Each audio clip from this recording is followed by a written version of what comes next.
Hey y'all, it is May the 9th, 2020, 2024, and I thought I would just come up on the internet tonight, real quick, real brief, to holler at my people. Shout out a lot of people. Shout out May Trademark, obviously, all the time. Shout out Bart Fine. Um, Shout out Branda, of course. Shout out Philip. Shout out Angela Tate, Clown Reality, and everybody else. Shout out El Nino and all sort of people out there. Appreciate y'all. The first thing I want to say is not the first time I said it. It's not the first time I said it this week. It's we're in some need of some radicalization of some sort. Like it's got a bad rep to it. Radical, because a lot of these people is radical, and they become radically retarded. Right? They become very easy to use. These radicals. I don't mean that. I mean a radical change um, shall be administered by individuals, hopefully myself, and hopefully some of y'all out there. Radical change. Why? Because we found ourselves in a terrible, terrible situation. Right? Talk about it a little bit. But before we talk about it, as this live stream is titled, special shout out goes to Ryan Garcia, a man I've only known since maybe early April or maybe a little bit before that. An inspiration, it seems, to all the children out there. An inspiration. However, there are people and there is a constituency somewhere out there. Can't wait to tear down a Ryan Garcia. I guess it's any of our guesses as to why, but it might have something to do with Christ is King, buddy. Christ is King forever. Not only that, but especially the Donald Trump, visiting with Donald Trump. Perhaps that's not the most politically minded thing that you could do. All right, but apparently the day after he had visited with Donald Trump, all of a sudden, something like 3 weeks prior was this here boxing match. It takes 3 weeks for y'all to find out supposedly that this guy's on PED. PED. And I don't know about y'all out there. Shout out how y'all feel about PEDs and whether or not you want some PEDs or if you agree with PEDs or whatever. But I never really had any reason to buy one word of it. All right. First of all, if you was on PEDs, you couldn't catch me carrying any less. All right, but I'm not so gullible and naive. These athletes aren't my superheroes and stuff like that. And so it really doesn't matter to me if they're on PED. Performance enhancing drugs, that's what that means. So as of a day ago, if you were to look up Ryan Garcia, his name in the news, you'll see similar headlines, all copied and pasted up and down and stuff. Okay, let me read you one if you hadn't seen it today. Ryan Garcia cleared of one banned substance. Ryan Garcia cleared of one banned substance, is what it says. Now, from what I understand, I think it's common knowledge or whatever that Ryan Garcia was accused of using 2 PEDs. Shout out to who's ever in the room. Ryan Garcia was accused of using two different PEDs, and I don't remember what's the name of them, but Ryan Garcia, as of a day ago, about 2 days ago, a day or two ago, cleared of one of the banned substances, whatever it is. All right, so he got cleared of one. This is like weeks. What the hell is the date? It's May the 9th. All right, it's like 3 or 4 weeks after the boxing match even took place. I don't even know why people watch boxing. Like, for example, if the whole, if the most important part was whether or not your favorite boxer was on PEDs, you may as well not watch the match. And it sounds retarded, and it is retarded. You may as well not watch the match because whoever wins the match, you won't even know who won the match until about 2, 3, 4 weeks later. That's how that goes, right? 3, 4 weeks later, come to find out, oh, he's cleared of one substance. Oh, as it turned out, we. What do you say? How do you say this? We done fucked up in the laboratory. Somehow we done fucked up, and something we should be so sure of. We made all big news about it, but as it turns out, we had no idea. So one substance, they thought he was on two different substances. One of the substances they thought that he was on, it takes another week or so to realize, no, he wasn't on it. And it just goes to show you how retarded y'all's tests are. If indeed he had it seems like that would be a false positive. It seems like that because y'all, this is so wild and bizarre. Because you won't come out in a minute, but it seems as though y'all had a false positive on one of the substances out of the two. Tell me, how the fuck do you know whether or not the other substance wasn't a false positive as well? Y'all are some damn this isn't just my theory, like, oh, I got a theory that people are jerking around Ryan Garcia and stuff with his drug test results. Oh, I have a theory. No, they admitted it. They admit that they don't have no clue and that they'll just say whatever they want to, all in the news, try to tear you down. And then a week later, they'll come out and say, oh, we didn't know what the fuck we were doing. We don't, it's just like tearing people down. It's insane, all right? They got plenty of headlines that are more or less about that, about this newly found news.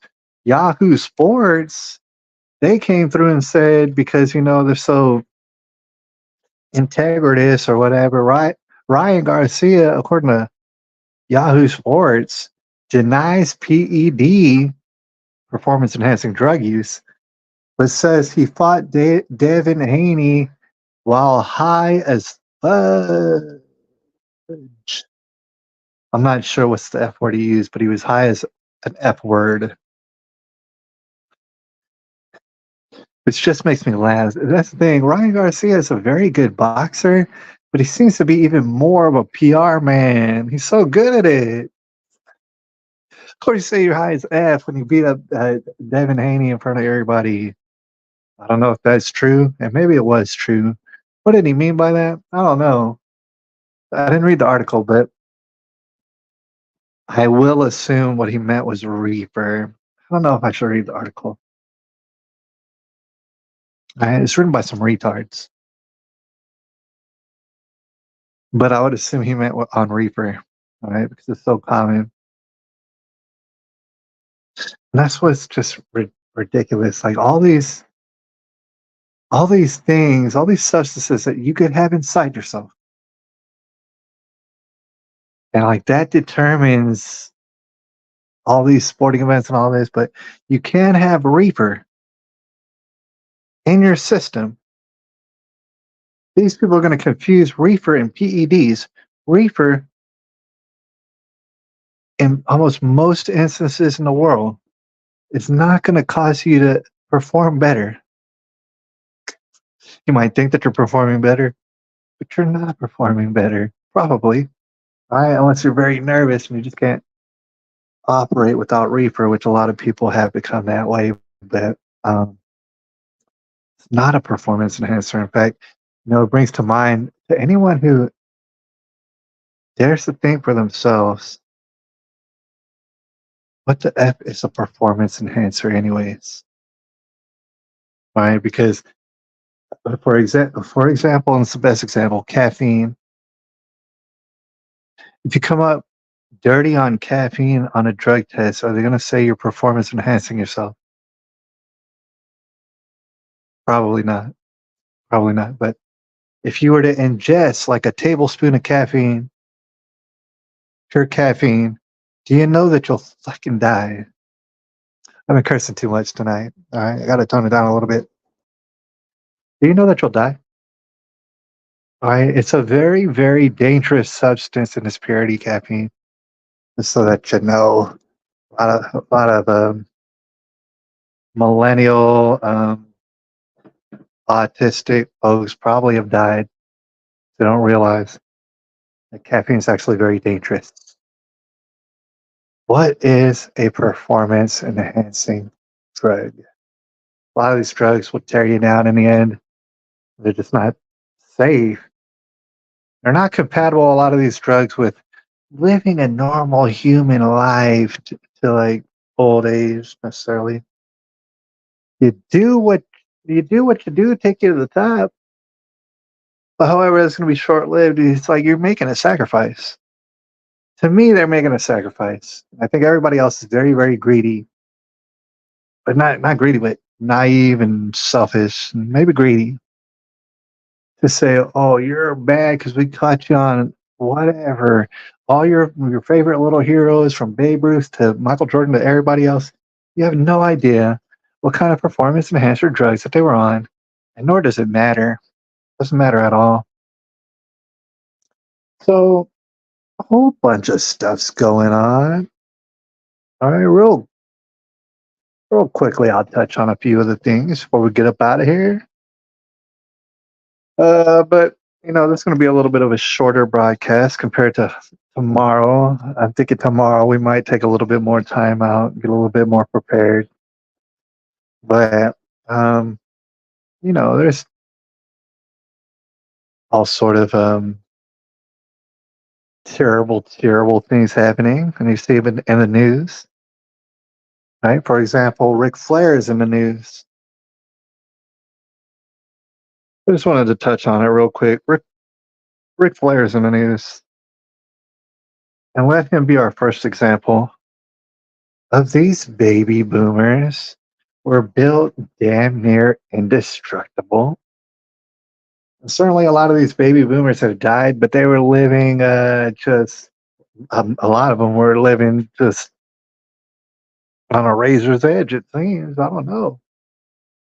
I don't know. But Ric Flair, for example, he's in the news recently, and I actually checked out the footage as to why, just before the broadcast, a little bit before the broadcast. And long story short, you could check it out yourself. But Ric Flair made a bit of a scene at a restaurant, made a bit of a scene. And Ric Flair, God bless him, he's one of my favorite of all time, one of most people's favorites of all time. Just such a larger than life character and so entertaining, whether you hated him or loved him, really didn't matter. You were very entertained when Ric Flair was on the screen in wrestling.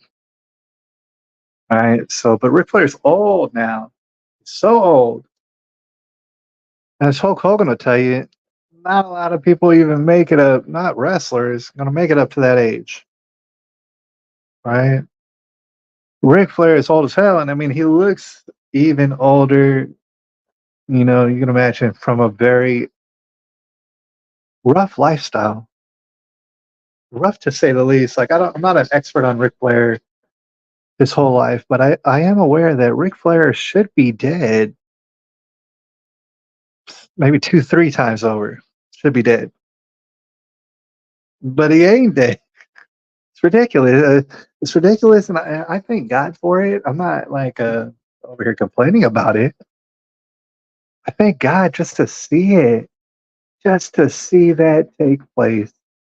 if I had gone through the physical trauma and this sort of stuff that Ric Flair has been through, put himself through lots of the times, there's no goddamn way I'd be alive. I would never make it to 45. I'm just going to say 45. I would never make it. But they were built in such a way, and it kind of gives into the theory that I have that we're much weaker as a species than we were only a couple generations ago, right? Giving you that implication that people trying to kill us and they're succeeding. But we'll talk about that here a little bit here in a second later. As far as Ric Flair and stuff, most of Ric Flair's trauma had a lot to do with his lifestyle. I can't say that Ric Flair, I don't know his life, but it seems as though Ric Flair has been drinking alcohol for decades, every day, nonstop, for decades. A lot of it. All right. So, to the point where some people like myself, we don't even feel like that's possible. It's mind blowing to know how possible it is. For decades and decades, professional wrestling and drinking mad alcohol. So, and also, I'll have you know, because a lot of people don't know, Ric Flair used to be a very big guy. I only found it out maybe like a year ago or so. You could Google it if you want, if you remember who Ric Flair is. If you were into pro wrestling, early 90s type stuff. Ric Flair used to be a pretty big guy until, as the story goes, Ric Flair was involved, and this is like before you ever knew Ric Flair. You didn't know him as a big guy, did you? Well, he used to be a big guy. It's just that he got into like an airplane accident, and I can't recall, but I think some people probably died in the airplane. It's an airplane accident. Ric Flair, I think, broke his back or something like that. And after he broke his back or whatever he broke, like he had an issue. I mean, he was having health issues. He's having physical issues to the point is where he lost a lot of the weight that he had on. He went ahead and he lost a lot of weight. He used to be a very big guy. So that's just another instance in which Ric Flair has been flouting death for decades and decades, and it's nothing short of amazing. I thank God to have just witnessed such an unbelievable freaking story. But it doesn't go without consequences. And we all have our own little consequences to face. So I seen Ric Flair in this video, and people might think, oh, he's kind of a jerk and stuff like that. He did act like a jerk, I'm going to be honest with you. Ric Flair did act like a jerk, right? Long story short, I think it was because he was cut off. You're talking about Ric Flair, who everybody should know is a straight up alcoholic. Okay, for decades. And it'll cause you to wonder, man. It causes my mind to wonder and ponder. And I know everything's supposed to be fair, but it's not fair in America. So why even bother thinking about that? I'm not concerned about what's fair. Ric Flair is a person whom you know and is a celebrity, and everybody knows who it is. And if you don't know that Ric Flair has been more or less drunk for decades, then you must not know Ric Flair. All right, of course it goes up and down. I mean, he has to go to sleep, wake up, take a little while, and then drink again. All right, so there's different levels to it, I'm sure. And in my belief, honestly, when it comes to celebrities like this, who get to this point, I mean, obviously, this person cannot operate without alcohol. If you ever heard of like people uh, who have had long alcohol addictions and then they stop drinking alcohol, that's basically guaranteed death for Ric Flair. And I hope he lives a long time. It's just that it's going to require alcohol. And that's all that there is to it. And so I would love for celebrities like this to be coddled because he's old. I hope he lives a long time, but he looks like he's on death's door. He's a celebrity. He gave us all these fun memories, and now he just can't stop it drinking all the damn time. And kind of one problem with that is that you just really can't control yourself too much. And because even if you're a functioning alcoholic like Ric Flair is, and he's become very good at it, you might not be able to control your emotions. That's, I think, maybe the first thing to go, your emotion control.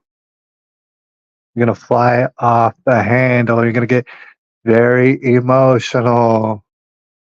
All right. And, this kind of thing bound to happen. I'm sure it's happened a bunch. I saw Ric Flair not too long ago, and he was on Kill Tony. People, people who know who Kill Tony is, what Kill Tony is that they might have seen Ric Flair acting like a fool over there too, as well. It's just the thing. It's like you want okay, you want to invite Ric Flair to say your establishment, your restaurant, or you want to let him in, or you want to have him say on your podcast or your show. You want him there because he's going to draw attention, and that's for sure. People love Ric Flair. You need to take care of him. You gotta take care of this guy. You gotta coddle him. All right. I mean, it's kind of a give and a give. All right. You're getting something. You need to take care of Ric Flair and be his babysitter, unfortunately. All right. But you'll probably have a lot of fun doing it. And he's going to tell you all sort of fun stories. I mean, this guy hangs out with Mike Tyson and does all sort of weird stuff. There's a couple other things to mention, like Joe Biden. It's insane, man. Like, human beings adapt. And we can't help but adapt on like a slowly graduating type of a situation. So we've actually been joking for years about, for like a couple of years about Joe Biden and then like he messes everything up. And it's like, you go back and forth between stages of, it's like, it's almost you want to draw attention to how much Joe Biden cannot talk. And he certainly can't control his emotions and just everything else. They think he's pooping on himself. Whether or not he is pooping on himself, he sure looks like he's pooping on himself. It's like it should be absolutely terrifying. That's the thing about it, and it is terrifying. And from time to time, I think us as individuals, we're all like terrified from time to time. But we switch off from being terrified to laughing at the absurdity of it. When it's possible that we should just be terrified nonstop. 24/7 terrified at this, at the president, and he can't handle or control nothing. He's talking about out of the both sides of his mouth when it comes to Israel and Palestine. What would you expect? Shout out Netanyahu over there. He's playing for it all, if you know what I mean. There's certain people out there, it's like a Netanyahu or like a Putin or just, people like that. There's certain people out there that, if they relinquish their power even a little bit, step down, have somebody come in, that'll be the end of their lives. I don't know how exactly, but they will die. They will get dead soon, and they know it. That's kind of what's interesting. That's an interesting position to be in. Spy baller, a position in which you got all the power. You say what's going down, and stuff. At least, like on the face of things, you look like you're the leader. However, if you get taken out, you're gonna get taken out, buddy, hard. And Actually, I'll take that moment out to say that it seems as though that is the case with like all these countries that got dictators or they got strongmen, whatever you call it, Führers and whatnot, emperors and stuff like that. Is that they need to maintain power because if they don't maintain power, they're gonna die. You're not gonna get fired. You're not gonna be like the president. Oh, you step down and you go live in Martha's Vineyard and stuff, and you just kick it. You're gonna effing die, all right? And that's how it goes. And it's kind of an interesting check and the balance because yeah, you got to be heavy-handed. Yeah, people ain't gonna agree with you making dictates about how they should live and stuff. Yeah, they ain't gonna like that, right? But somebody's gonna do it in your particular area, so you're gonna be the one to do it. Yeah, you're gonna piss people off a lot. Can't help it because you're not gonna make everybody happy all at one time. But I think it's interesting and important to note that if you, as an emperor, whatever it is that you're called, if you make enough people pissed, because people are gonna be pissed at you no matter what. If you make enough people pissed, your ass is grass, dude. You're just so dead. If you cross the line and too many people in your jurisdiction get pissed, you're not gonna relinquish your office. You're gonna relinquish your blood out you. And I think that in one sense, that's a pretty efficient way of getting people to not go all out. Like, for example, America, this experiment we call America. Yeah, we didn't have a dictator, so there's no dictator running take him out necessarily. Instead, we got this oligarchy that's everywhere all the time trying to kill you. And they're doing so good at it too. They're doing so good. Um, that's what I wanted to kind of point out. There's the Biden thing, right? That Biden's so old and decrepit, and he was when he got into office, that everybody should stop going to work and be terrified out of their mind. Technically, that's technically what we should like. Not go to work, start forming. And I'm not look. Don't none of us should do what it is I'm talking about, and nor would we, nor will it ever happen, and nor am I calling for it. But just to know how old and decrepit Joe Biden is, uh, that's priority number uno. It should be at the top of the priorities list, but however, that's actually debatable. That's actually debatable because, of course, the I don't know what to call them, the potion deaths. People be taking those potions. You already know what potions. Actually, one of the potions, it's just like it blows my mind. It's like there's no way for me to understand it. Like my brain, like the general population, my brain would not be able to understand any of this if I didn't realize people are trying to kill me. And not only me, people are trying to kill my whole family. People are trying to kill this whole city, state, country. There's people out there who are meaning to hurt you and hurt you bad.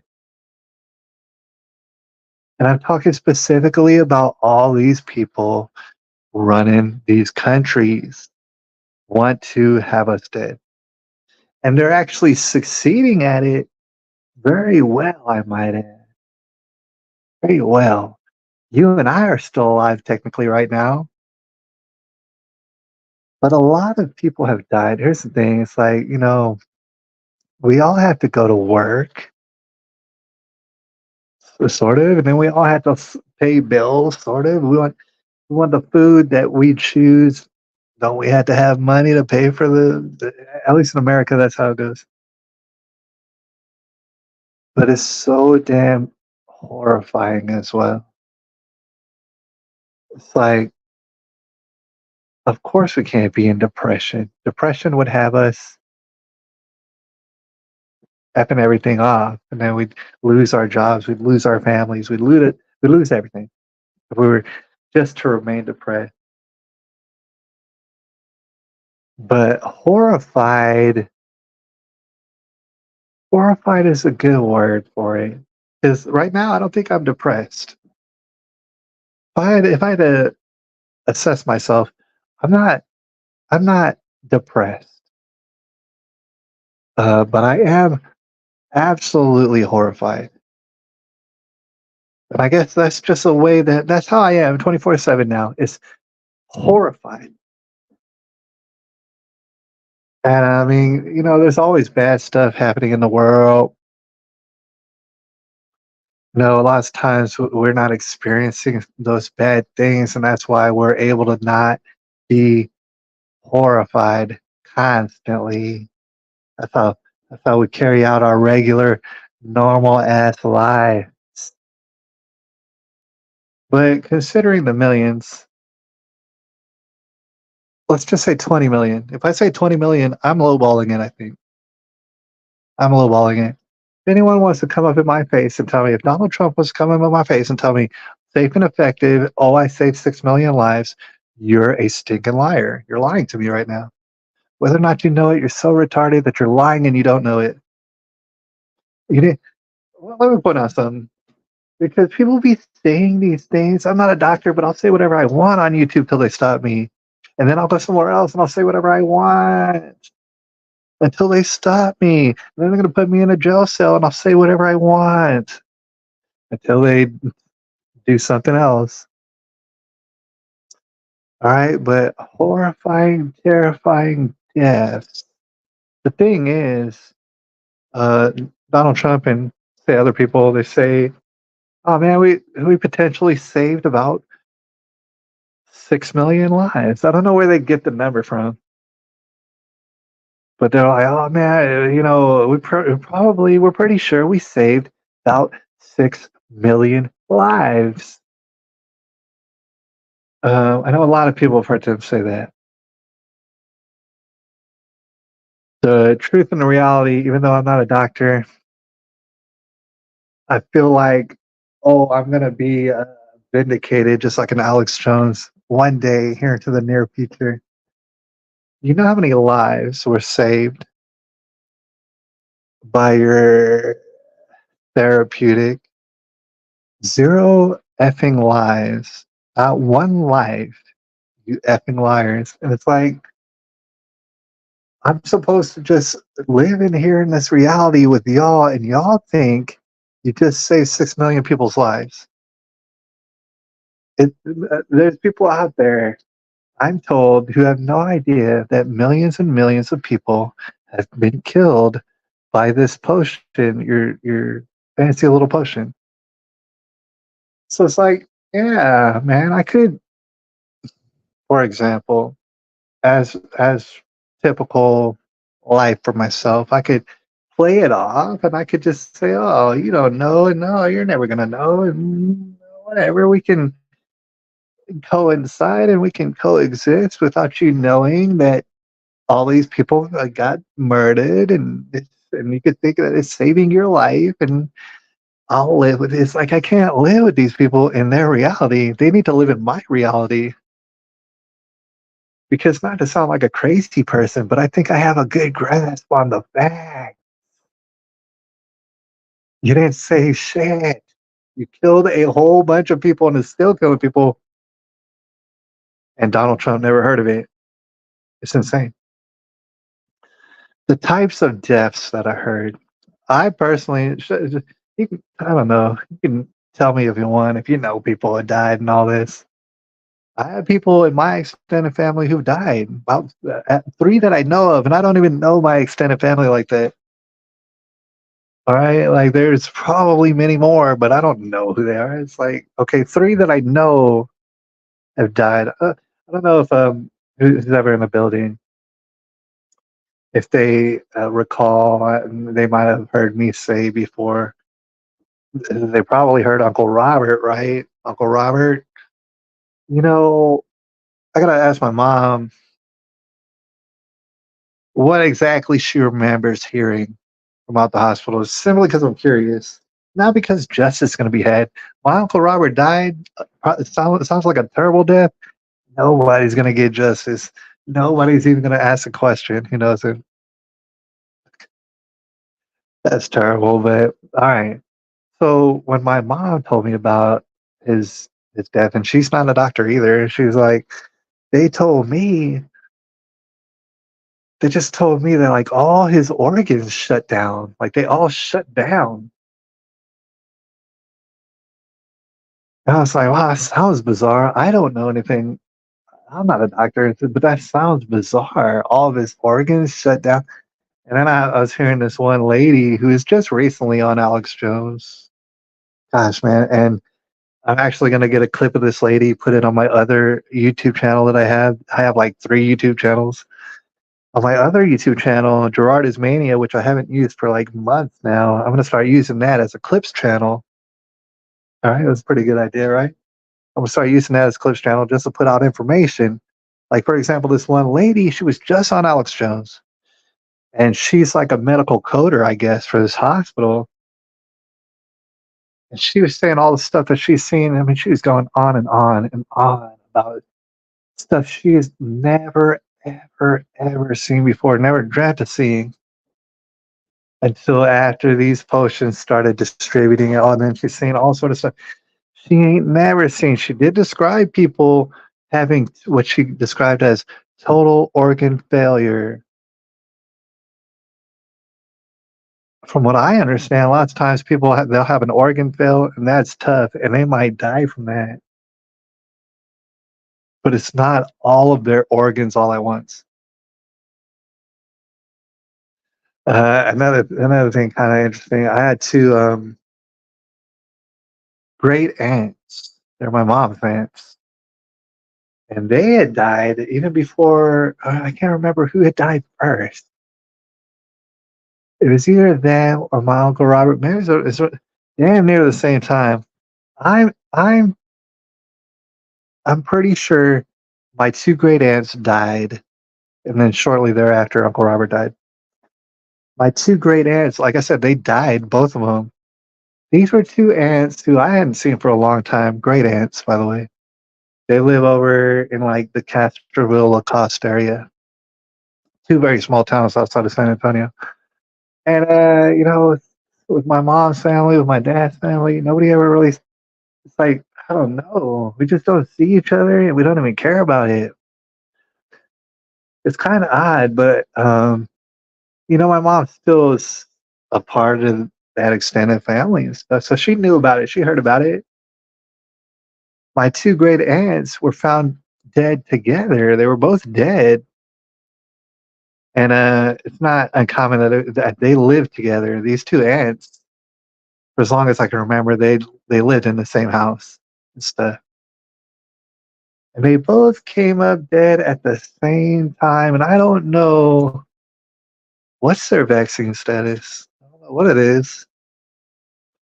But those are just the deaths that I know about. And I'm one person. It's like every single person knows people.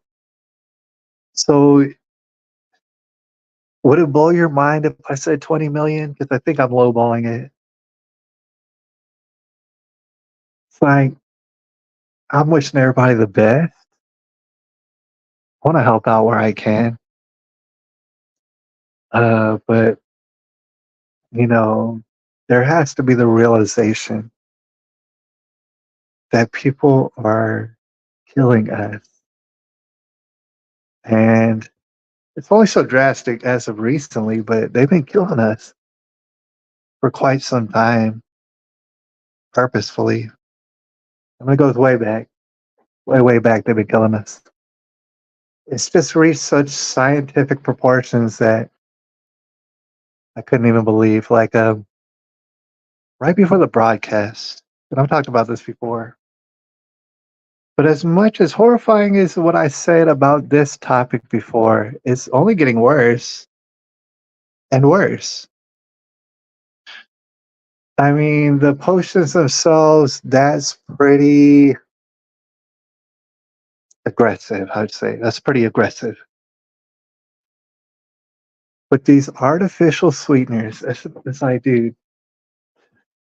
I feel some sort of way when I say artificial sweeteners because I know when I say artificial sweeteners, people out there, they think to themselves something along the lines of, yeah, it's probably, I bet you it's not very good for you, but it's like it's not a big deal, and in moderation. And I've literally heard these words in moderation. In moderation, I've heard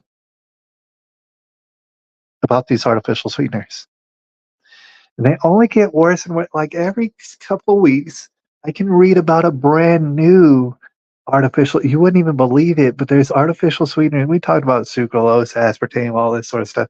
There's artificial sweeteners you ain't never heard of because they're so damn new. And these so damn new ingredients are ending up in all the foods everywhere that you could think of that's highly processed, like say a Walmart or anywhere actually. Anywhere you get a dessert that you have not made yourself, you're getting artificial sweeteners in you. And they could be varying levels of absolute alien science technology.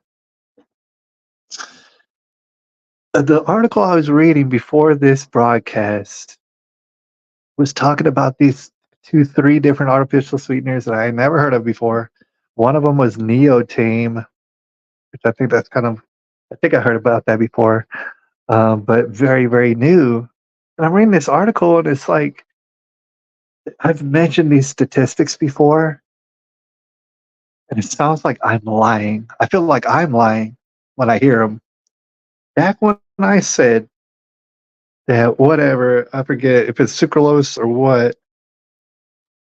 one of these artificial sweeteners, and I said it a long time ago, was 600. I saw an article, and like, mind you, you should think I'm lying right now. I kind of think I'm lying right now, but I know what I read. In fact, I don't know if it's still, maybe it's no, I closed out of it. Um, I've talked about artificial sweeteners before. Like one of them, supposedly, allegedly, was 600 times sweeter than sugar. Question number one: how on F would you ever know about that? There's no way to ever know. Explain to me what machine or whatever that you're using. If I stick a cube of sugar in my mouth, it's going to be sweet. It's going to be nothing but sweet. It's going to be overwhelmingly sweet, and that's why people don't eat sugar cubes.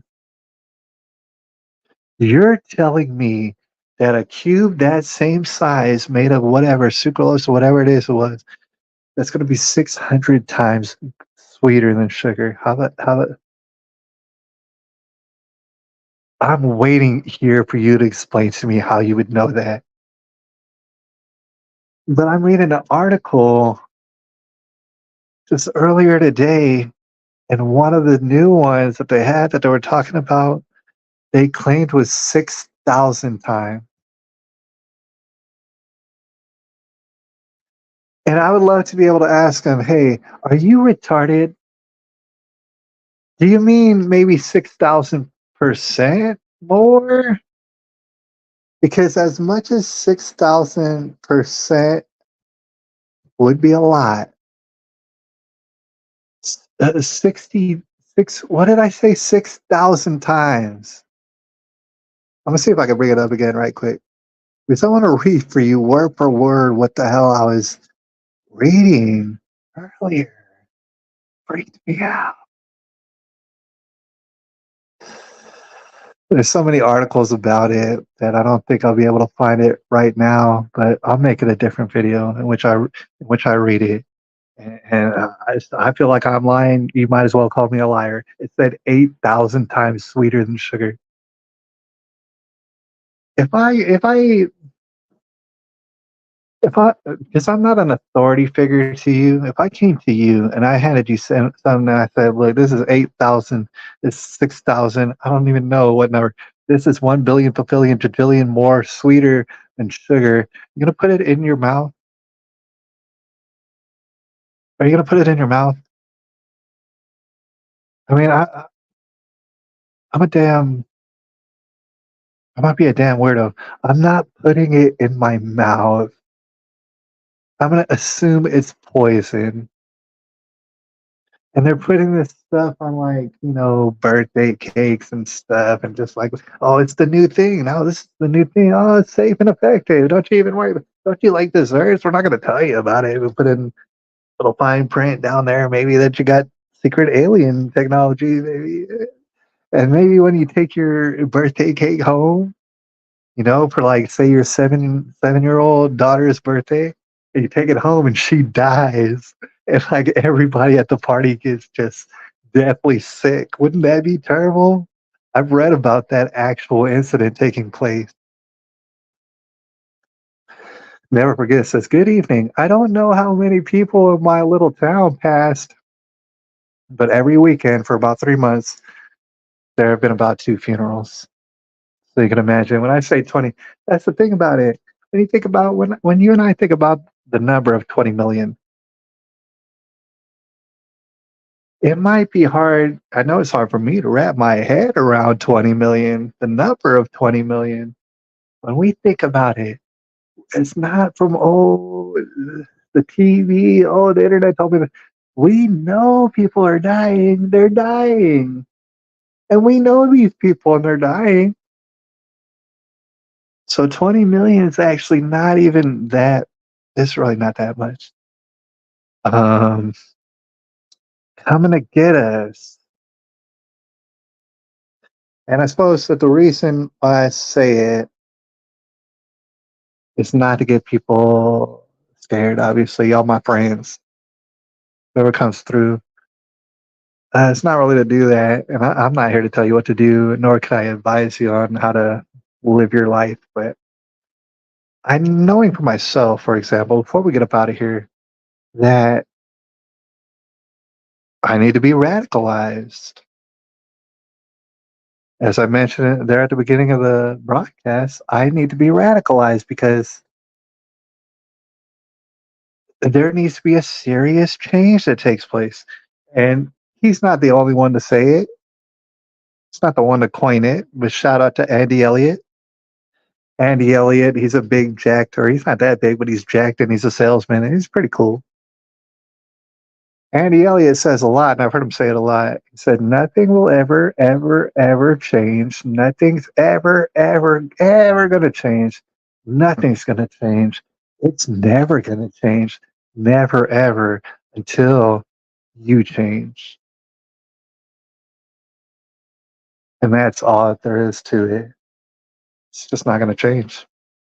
Got to get radical. And I don't know exactly what that might mean or what that looks like necessarily, but it seems to be a mandate on my heart right now. Get radical, because if you don't get radical, you're basically in agreement with these people hunting you and your family and your friends, hunting them all down and creating horrific deaths upon them. You're just cool with that because it's like that's the situation. How are you going to change that? Am I going to say, "Hey, Bill Gates, hey, buddy, Larry Fink, would y'all stop killing everybody, please? A lot of people died already. Could you just cool off?" It's not gonna happen.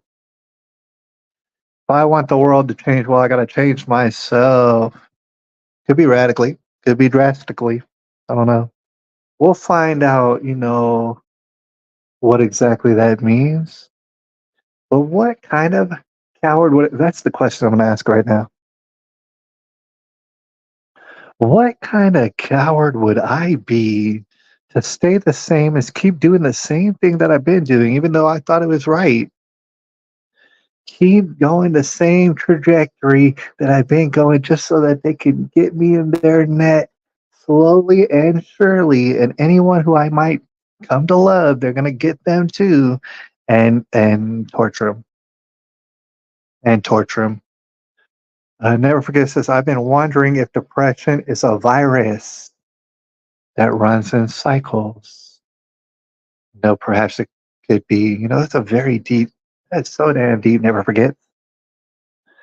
That's so damn deep. If it runs in cycles, it's all very scientific and whimsical, a little bit over my head. But I'm very intrigued by that. What you just said, viruses. Like there's a virus. A virus comes into, like, say, our body, but maybe our mind or spirit or whatever. A virus comes in, and it runs in cycles. And then, like viruses, it's like whether or not those exist. How do those get up in you? Could you compare? Could you say depression is a virus, is a demon? These are all the same things. We need to attack them in the same ways. I don't know. And I wish I could say, but I really couldn't say in all the ways in which um, I'll become radicalized. But, like, for example, as one example, I'm not bragging on myself, but I want to, like, break down how radical this is. For example, this thing that I'm doing, and I have been doing it too. I gotta update the other YouTube channel, but now I'm like talking very esoterically. Um, Speaking in a radical sense, not too long ago, I decided to pick up trash. And before that, as I was recovering from this and that and walking, you know, about a year ago, I just started picking up trash. And as I was explaining before, it's like I'm in a pretty nice neighborhood. It's pretty big. It's pretty nice. But what I'm noticing to myself, the more and more I pick up trash, what I'm noticing, like today, for example, today was a perfect example. I didn't walk more than a quarter mile, and my whole bucket was full of trash. And so I had to go back, get rid of the trash. But it's because this one street that I came to was slathered in trash. It's like a little thing. It doesn't, in the whole scheme of things, it's not a big deal. But it is a microcosm. It's supposedly a nice neighborhood. You got these strip stores and stuff. They're kind of nice.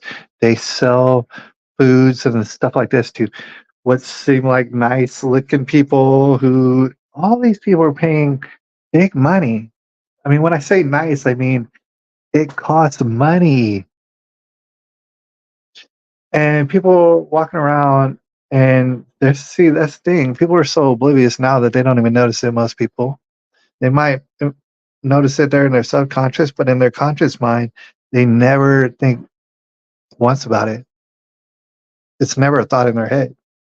And that's how, you get to this environment in which there's trash everywhere, dude. I mean, it was everywhere. It's like I almost got claustrophobic. It was so much trash. And this is a nice neighborhood. If I were to go into like some other place here in San Antonio, I would assume it's going to be even more trashier. So, I mean, maybe I'm the only one in the world, or maybe I'm the only one in this neighborhood who ever thought about it this deeply. Okay, you got the store managers, you got different stores and stuff like that. None of them, not one of them, is interested. Y'all are all paying employees. All y'all stores paying employees to run the restaurant, to collect the money, to make the food. There's trash all in your parking lot. There's always trash all in your parking lot. There's trash all up and down the street. You don't think twice because you're making this money, you got profit margins, this and that. You don't think twice about the fact that we're covered in trash here. And the people who's living here, who's paying all this money, they don't think twice that they're covered in trash. And I don't know if it seems like I'm making a big deal of it, but it's like I'm over here and I'm seeing quite clearly, well, there's nobody to do the job. There's nobody to do it. Nobody's volunteering to do it. The city, no matter how much taxes we pay, it doesn't matter. They're not going to come do it. And so it's like, I feel in that sense, I'm automatically already radical for doing this thing, for being interested in something that seemingly no one else is interested. And I know that I'm being facetious because there's going to be a lot of people who would appreciate a clean street. However, as much as they would appreciate a clean street, they're not going to come clean it up. That's what I mean, radical. Radical, like there need in a world where things were functioning correctly, in a world where America was not, for all intents and purposes, a third world country, we wouldn't have trash all over the streets. And gosh, it's interesting. But I was having a thought earlier, and as you would assume, most of this trash that I find, you basically know what it is most of the time. There's sometimes, you know, someone will have a car accident, and you pick up little pieces of their car. I did that earlier today. Most of the things that you're going to find are little consumer goods, little kind of like consumer snacks and cigarettes and alcohol cans, little miniature alcohol bottles and this and that. Sometimes you find condoms and stuff. It's all these little consumer goods. And I found it very interesting that we're not going to turn this tide around for all the people who want to save America. Yeah, I'm on your side. But however, um, I think the objective is going to change later on. I'm going to realize, man, dude, what is America? Is America where we're all just throwing trash on each other and living like we live in a garbage can? I mean, what do you mean save America necessarily? Because these people don't have respect for themselves, and God bless them. I want them to have respect for themselves.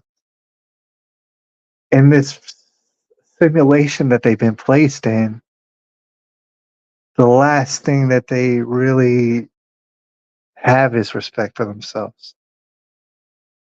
That's why I'm saying it's kind of be radically different. Like, so I got this thing and I'm working on it. And we're about an hour into this broadcast, so I won't explain really the whole idea. And there's progress being made as far as picking up the trash in this area. Um, it's progressing, but all right, the idea is like right now, I'm basically doing it for free, depending on how you look at it. Um, and if I wanted to, I could stay doing it for free. And that in and of itself would be radical because it's kind of a nice thing to do for people you don't know. But, I can see the opportunity in which if there's an area of people, neighbors in a community who somehow do develop respect for themselves, they'll eagerly pay some guy to clean up their neighborhoods. So I do see opportunity that way. However, that's not like a thing that normally happens. Why? We're not radical. We actually need people to hire us and tell us to clean up the streets in order to have clean streets where we live. All sort of different wild radical things, probably. I'm going to get up out of here because we're about an hour deep. But before I do, I just wanted to say radical, radical. I plan to do some radical things. I might become a drill rapper. I don't know. I'm thinking about being radical. And if I did want to do that, well, it's something I could do. I've been practicing. I don't know why, just because I'm radical. It's time to get radical. Why? Because this is not working. As I've explained before, everybody's got their own situations. There's people out there that's got plenty of money and more money than me and you, and they're out there, they're having problems just as well as us. In fact, some of them are having bigger problems than us. A simple man like myself, lots of times we've been wrangled into this assimilation, and we just kind of go along to get along, it seems. And we don't ask for too much. Um, but that too much that we weren't asking for, that's all gone. It's not coming back. That's the thing about it. It's like, you could try to hold on. You could try to hold on. There's some folks holding on to America. I love it. Thank you. Good. I'm on your side. We're not gonna really be able to hold on to it though. That's the thing about it. And it's retarded too as well. It's become quite retarded and very vulnerable and easy to kill. America. Yeah, I remember the great things about America. Yeah, let's all remember it. Um, it's going at this pace, a man like myself will never more than rent a room in somebody's house. That is, as long as people own their own houses. Maybe I'll rent a room in some corporation's house pretty soon. And it's like, wow, that's not worth it. That's not worth it at all. So it like doesn't make any sense not to get radical. To get radicalized to the point is where it's not worth holding on to this stuff. I don't know why I'm whispering. We gotta get up out of here. It's getting kind of late. This stuff. There's people. Most of the people who I know and I talk to have way more stuff than me. Thank God and God bless them. I want them to have more stuff than me because this little ass amount of stuff, I know that that's not worth it to hang on to it. But I could probably say the same thing for a whole lot of stuff. Say if I hold a whole bunch of, if you're a rich type of guy and you have a whole bunch of stuff, it's not even worth holding on to. Except it's easy to get tricked into thinking it's worth holding on to. Um, it's a little bit more obvious in my situation, so that's why I say, got nothing to lose. It's kind of liberating. It's really kind of liberating, and that's why I bring it up. Got nothing to lose. Um, I think it's, I don't know how to have a final thought right now, buddy. I don't know what my final thought is. Saying that it doesn't matter if I were to go homeless. Here's the thing. If I'm going to say, hey, man, it doesn't matter if I'm homeless. So, like anybody who I know, they're going to instantly have this feeling of, oh no, some bad, some the chaos is mounting and stuff. They'll be like, what the hell are you talking about?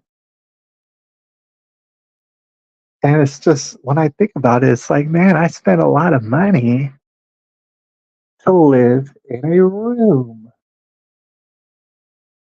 and it's just me in this room spending all this money. It's like, I do ponder, and I've pondered before, how bad it would be to not live in a room because it's a lot of money. It's like, dude, I had to work and work for all this money, which I don't mind, but all the money goes to just this, and I can't make any leeway. It's terrible. And thing is, yeah, there are opportunities out there. And I'm not trying to downplay that as far as like say if I wanted an $80,000 a year job, I would somehow, some way be able to get it here in America. I know that. But I would have to break myself off, which is all right. It's just that either way, we're hurtling into a grand reset. Do I think it's a good idea to figure out how to make money? I do. I do. And in that same sense, do I think it's a good idea to figure out how to acquire resources in general? Yeah, I think it is. I think it is.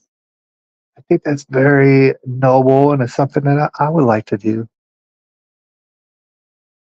Is it a good idea to do it at the expense